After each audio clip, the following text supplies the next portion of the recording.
Extra special warning. Our hosts do no research and preparation for these movies. They are just two cynical douchebags. They think just because they have 10 years of bad TV under their belts, they are qualified to review these horrible movies.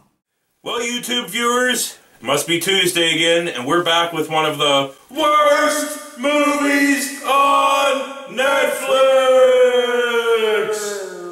And we're back to the 70s this week. I mean, we're not in the 70s, we just watched a movie from the 70s. It was a kung fu movie. That's what you want to fucking call it. Really. That was the worst kung fu in any movie ever put on fucking film.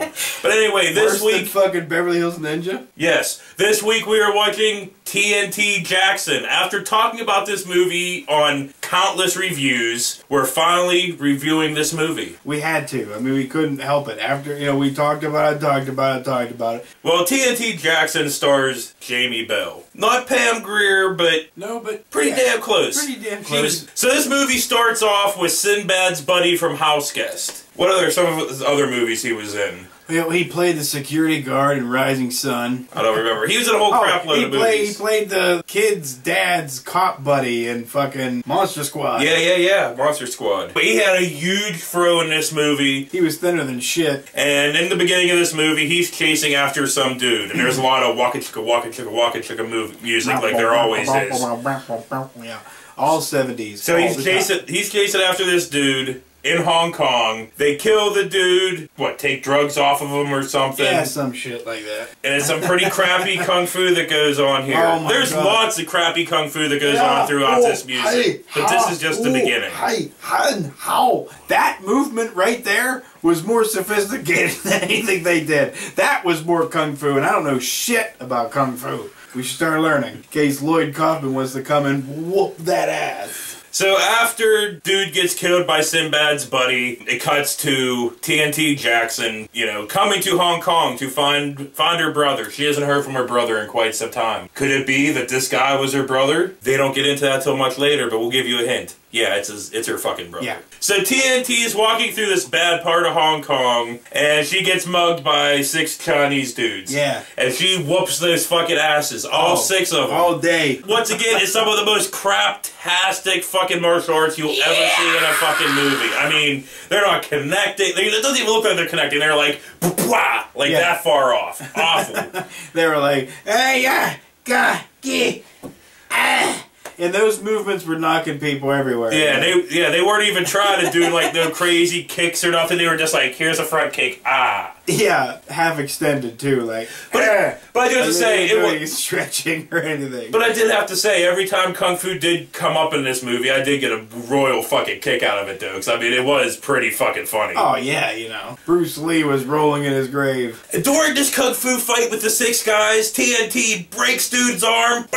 And this is the 70s, so we know Steven Segal ripped this off. I guarantee it. He did. Because it was exactly the same as a Segal movie. It was like, he takes the arm and then, just breaks all easy, Segal ripped off TNT he did Jackson. That shit all the time. Plus the hand thing, which I never could understand, Cocky half-cop douchebag. Fat son of a bitch, piece of shit, non-humble cocksucker. Fucking can't put the fork down, big-ass gut, leather coat wearing, fucking toupee wearing piece of shit, motherfucking fake cop cocksucker! And speaking of that, go on YouTube and look up the interview when he calls himself God, or a god. That one's great. Or look up a part about when he got choked out by Gene LaBelle. It made him fucking poop himself.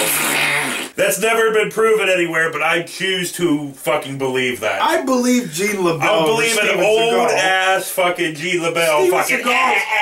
Steven Seagal's a known lying piece of shit, fat piece of fucking dung cocksucker who fucking sings country, smells like an asshole, eats like a pig. We're talking about different bad kung fu. We need to talk about TNT Jackson, a whole worse level of bad kung fu. Steven Seagal's like David Carradine bad now, where they don't even show him doing any fight moves, just some other dude. Then Steven Seagal comes back with that face. So she meets up with this bartender and this kung fu master. This is the worst fucking kung fu master I've ever seen. They have one of those, wooden things with the pegs, the and this dude, he just kind of like hitting them like, ugh.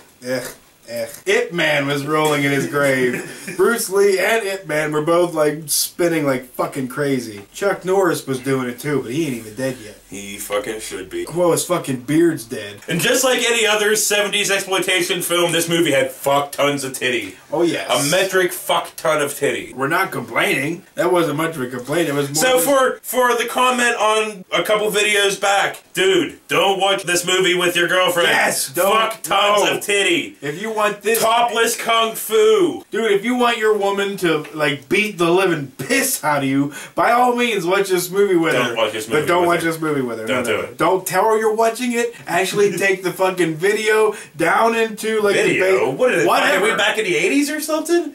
Take your laptop or something. Your go fucking down, phone. Yeah, take your phone, your laptop, go down the basement, jerk off quietly, then come back up. TNT finds out that her brother was the guy that was killed in the beginning, and she vows revenge against Fro Guy, which is Sinbad's buddy, and his group, his crime syndicate friends that are all into dealing heroin. But anyway, Sinbad's buddy decides that he wants all the heroin dealing to go through him, so he screws over all of his syndicate friends, blah, blah, blah. The one thing great about this movie, just like most other exploitation movies of the 70s, it's only about an hour and a couple minutes long. Yeah, you don't really have long to wait. Yeah, you know, you just watch it, see all kinds of topless kung fu, all kinds of titties jiggling around, bad kung fu, bad acting. There's all kinds of entertainment squeezed into like an hour and 10 minutes. So just like The Big Dollhouse, we're giving this one a pretty positive review. I mean, we're not, there's no Sid Haig for us to fucking cut up on, but... You know, damn it, why is Sid Haig's always gonna make appearances somewhere? because we secretively love Sid Haig. Haig's fucking awesome, I don't care. He is awesome. Ugly, even though but I'm awesome. ugly as fuck, but I hate him and love him. Mostly hate him. So TNT also has to fight this white chick, and it is by far, I know I've said this like 5 times in a review already, but it's by far the worst kung fu ever put on fucking film. It is fucking awful. This would make Bruce Lee, Jet Li, and fucking Jackie Chan all barf simultaneously. Yeah, it's fucking awful. I can't believe they actually had the balls to call it that. Or even attempt to do it. You know? Obviously, nobody on that set knew anything about martial arts. They're just like, throw your hands up in the air and shit. Chop. Yeah. Chaya! Yeah, that was it. That's it. That's about the extent of it. So the white girl ends up being a cop, and she knows that TNT's there because of her brother. And wait, was TNT some kind of fucking government agent or something? I think. I don't know. She was Agent TNT. It doesn't really fucking matter because the plot in these movies never fucking matter. Yeah, you don't really watch them for the plot. Seriously.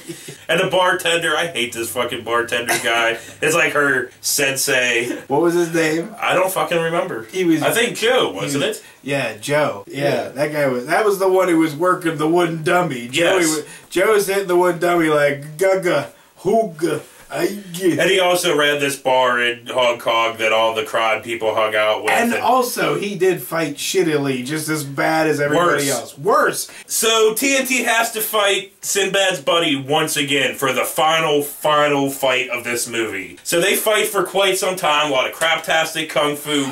But how does TNT end the fight? Fucking awesome. She fucking just goes right through him. Punches right fucking through him.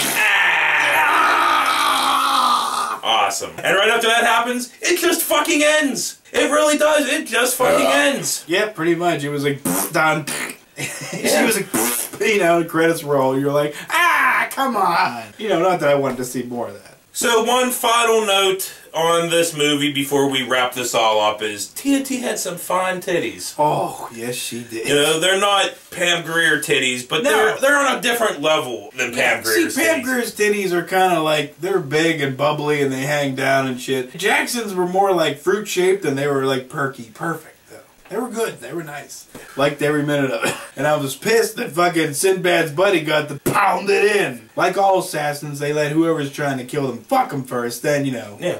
Yeah. That was TNT Jackson. Next week... And she put us in traction. Oh, yes, she did. She put my wiener in traction.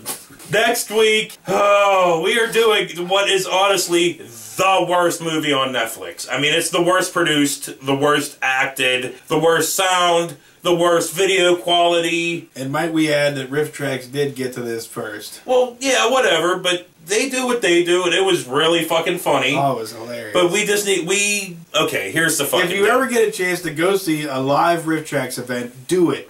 Do it. You will not be fucking disappointed. Okay, so here's the deal. We went and saw Riff Tracks live doing Birdemic. And just so happens that the morning before I went to work, I watched it myself while editing the Deason review. So, Because you like to torture yourself. I have this so much in my head, and he has it in his head because we just watched it. We're going to review it, and we don't have to watch it again. That's quite nice. Oh, so, thank God. So that's why we're doing Birdemic. So, for Birdemic and Gutter, this has been one of the worst movies on Netflix! This one goes out to the one I hate. I like my fashion sense, bitch. So I wear the same thing all the time. And I smell like cat urine. Where's the guy go? Fuck you, Tony. And then, you know, we got a sweet reward in this movie. We got to see the titties. He was thinny. La la la la la. Okay, guys. What is our movie this week anyway, Bird? Action Jackson. No. Isn't that starring Carl Weathers? We're doing TNT. Oh yeah, TNT Jackson. I'm sorry, I'm still trying to get Carl Weathers in that horrible movie out of my head. Ralph Macchio, on the other hand, you could whoop that ass all day. This movie has a fuck ton of racial slurs against Asian people. A fuck ton. Yeah. Fuck you, sling. Fuck you, slang. Fuck you, ching, chang, ding dong. I almost went through everything. I was almost expecting to see somebody with one of those pointy hats and fucking glasses and buck teeth. It was that fucking You mean bad. like Mickey Rooney? Like, When Mickey Rooney did that? yes. And just like any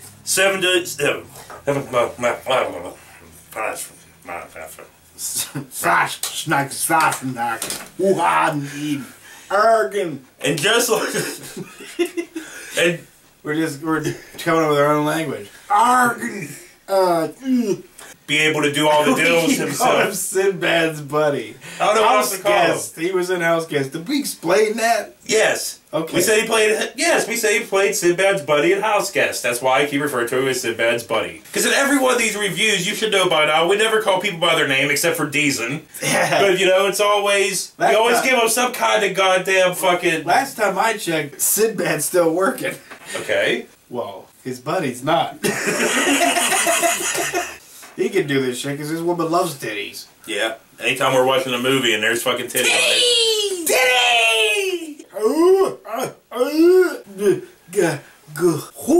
Yay! He was an Oriental, and I'm not saying that stereotypically like I don't think the term Oriental is appropriate anymore, dude. Asian. Yes. Fine. This guy put all Asians who know martial arts, because I know it's stereotypical to believe that every Asian knows martial arts. But that's like saying every Mexican loves weed and tacos. Well, that proved that not all Asians know martial arts because That's Joe true. did not know martial arts. Joe proved that not all Asians know how to defend themselves.